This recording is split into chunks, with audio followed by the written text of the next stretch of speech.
Many Americans got a shock today as news of the newest round of layoffs has hit the internet.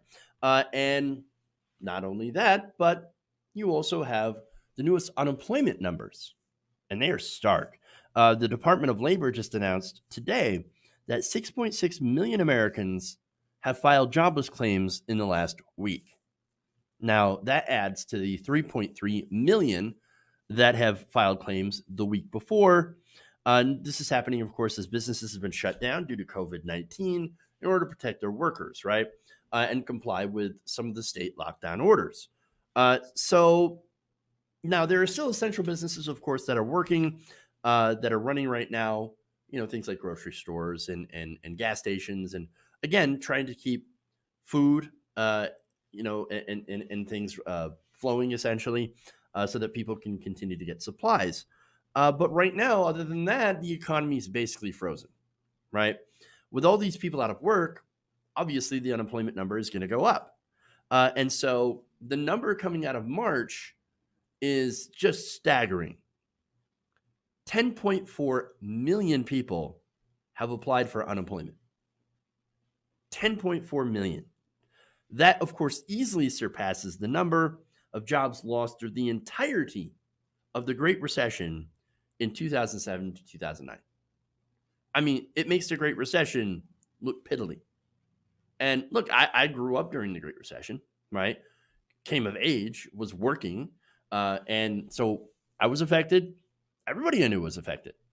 And now we have something that makes that disaster look tiny. Yikes. Yikes. Now, this is an economic disaster, the likes of which I don't think we've ever seen before. And so let me give you more details here. Now, this is the Atlantic's Derek Thompson who wrote, quote, "The labor market is contracting at the rate of one Great Recession per 10 days. Yeah. Heidi Sherholtz of the Economic Policy Institute also said that in her 2 decades of studying the labor market, she has, quote, never seen anything like it, the spike in unemployment the U.S. has experienced over the last 2 weeks. The chart is a portrait of disaster, and there's a chart that's going around that just shows the massive spike in unemployment. Now, unemployment insurance claims, she said, for the last 2 weeks are just mind-blowing. Look, I'm not sure if everybody really knows how bad this is, right? This is really bad. Unfortunately, there's also millions of people that are about to find out how bad it is the hard way. Millions have already lost their insurance through work. So statistically, right, you have 10 million people that are now out of work, probably more, because there are people that cannot file unemployment claims. It's expanded, but not expanded to everyone who has lost their jobs. And so you have 10 million people. Statistically, half of those would get their insurance through work, right? Well, you don't work, you don't have insurance. And of course, COBRA is a joke. So COBRA was designed for people that were transferring between 2 jobs, right? Not for people who lost their job. So COBRA, basically what it does is it allows you to pay for your employer-sponsored insurance, but without your employer kicking in their part, which of course leaves people on the hook for thousands of dollars in health insurance costs, because now they're just paying it on their own. It was, again, designed to not let your insurance lapse while you were waiting at your new job for your insurance to kick in. And normally that takes about 90 days if your new employer offers health insurance. And so it wasn't designed for people who are laid off. It wasn't designed for people who are the newly unemployed. And so that is a joke. Telling people to go on COBRA is an insult, basically.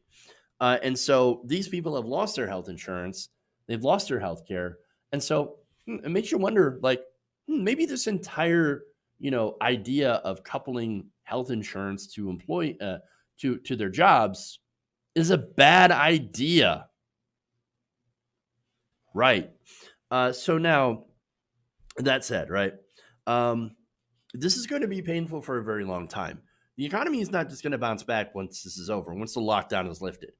Yes, there are some people that are going to go back to work, but remember, there are a lot of businesses that will not survive this lockdown, the lockdown that it takes to be able to, get a handle on COVID-19. And so these businesses will go out of business. Remember, mostly small businesses, right? And I know part of the relief bill has loans for small businesses, right? It's actually really difficult to be able to qualify for those. And there's not a lot of help for actual small businesses. So we're going to see a lot of job losses that are permanent. And you're going to have the remainder of people who had those jobs now fight over what little jobs there are in food service, low wage jobs, et cetera. And so these people are still not going to have health insurance. They're still not going to have any benefits, and they're going to be fighting over low paying jobs. And so that's a big problem, right? It's a huge problem.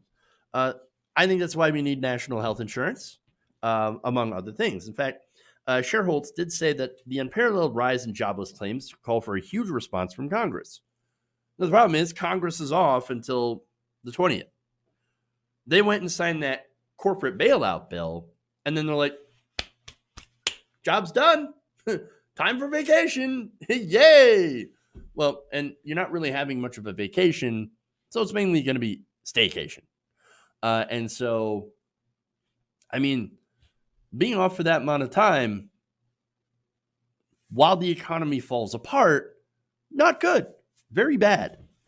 In fact, Shareholds says, given the extraordinary deterioration of the labor market in a matter of weeks, federal policymakers will absolutely need to come back and provide more desperately needed relief and more support for the recovery once the lockdown is over. Now, look, Democrats are talking about that. To be fair, give her credit. Nancy Pelosi's like, yeah, we're going to have to start doing more stuff. Let's start putting together another bailout package for, regular people. And let's be honest, for large corporations. But the Republicans, Mitch McConnell's like, no, I think we've done enough. No, that's it. And we bailed out the biggest corporations. What else do we need? Well, you're forgetting the workers. Oh, we gave them unemployment benefits that 4 of your senators fought against. You know the person who actually got that into the stimulus? That's Bernie Sanders. He got that extra $600, but it's only for 4 months. And then, if this crisis continues, what then? What then? Again, I don't think we'll be able to dig ourselves out of this hole in 4 months. Seriously. And so, again, it's a big problem. A lot of problems. And so we have a Republican Party that's really not interested in solving these problems, especially if the market stabilizes.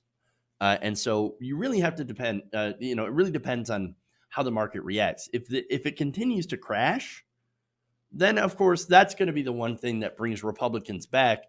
But it's, again, whatever legislation comes out of that is once again going to be massively weighted towards corporations. And so who knows, right? Who knows when we're going to get any sort of help. But what is coming, of course, is the one-time $1,200 that you get in cash payments. Unfortunately, we have no idea when it's going to be here, right? Now, they're saying, we're going to start sending them out April 17th, right? And maybe it'll get there by the end of the month. That is unless, of course, you don't have your direct deposit information. Now, they say they're setting up a website to be able to have people go and register their banking information to get direct deposits because checks could take months longer.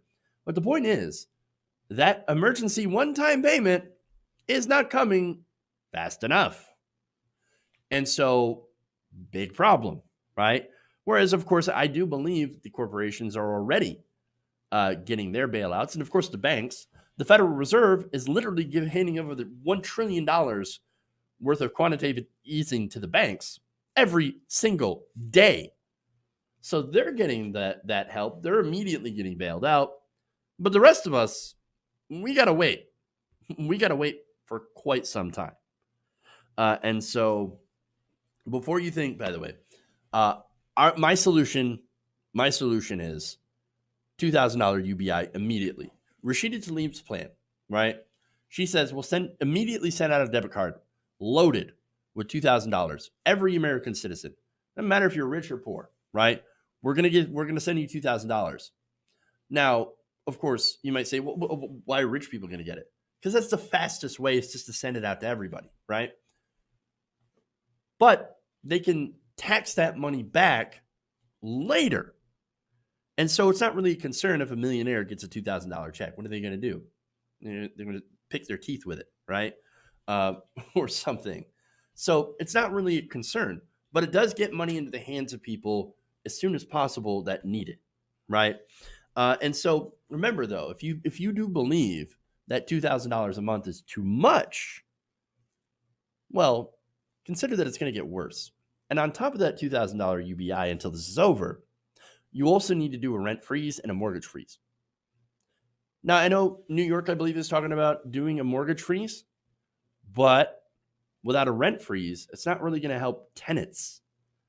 Because, I mean, yeah, you could do a mortgage freeze on some of these, some of these companies, and they'll still charge people rent. It doesn't help. It doesn't help. And so that's a problem, okay? And now I've got more responses here. This is Miguel Feria Castro, an economist with the Federal Reserve of St. Louis. Now, he wrote in an analysis, right, that 47 million Americans could lose their jobs by the end of June. 47 million people out of work. The unemployment rate would be at 32.1%. That is worse than the Great Depression. These are very large numbers by historical standards, wrote Faria de Castro. But this is a rather unique shock that is unlike any other experience by the U.S. economy in the last 100 years. So I'm seeing this around, and it actually makes a lot of sense. This is basically if the Depression and the Spanish flu were happening at the same time. So, yeah, right.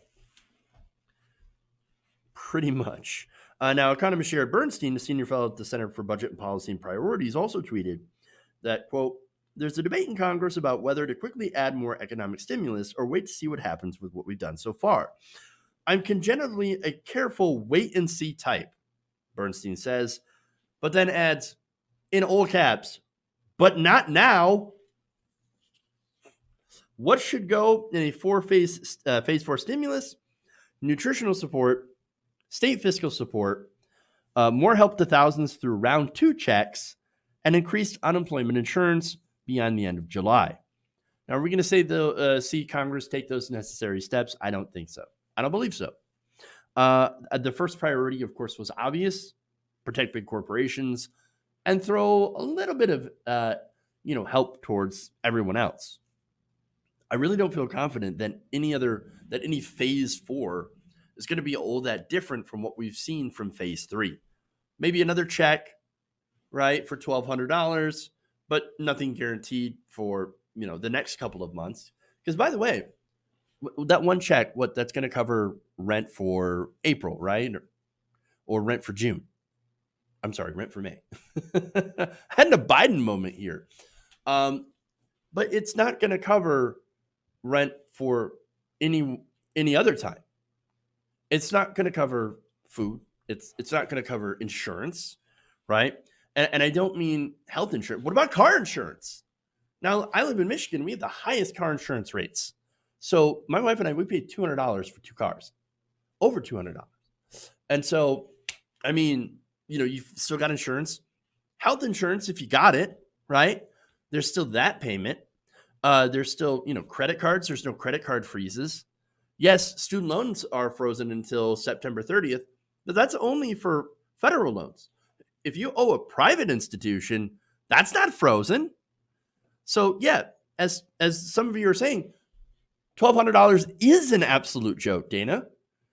You're absolutely right.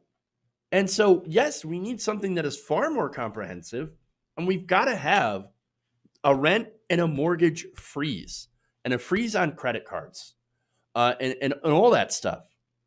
because people need to dig themselves out of a hole. But before we even do that, we have to survive this first. And what little Congress is doing is not allowing us to do that. We need massive action that is towards us and not towards just multinational corporations. Hey guys, hopefully you enjoyed that free video. Now I'm going to have to ask you a favor. Between the demonetization and the YouTube algorithm messing around with view counts, etc., we're having a hard time adjusting to the new YouTube reality, which is where you guys come in. See, we have a Patreon, patreon.com/TYTNation, set up to help us rely on you guys, the viewers, instead of big corporate ads. Look, you know the show. You know I'm not in favor of big corporations anyway.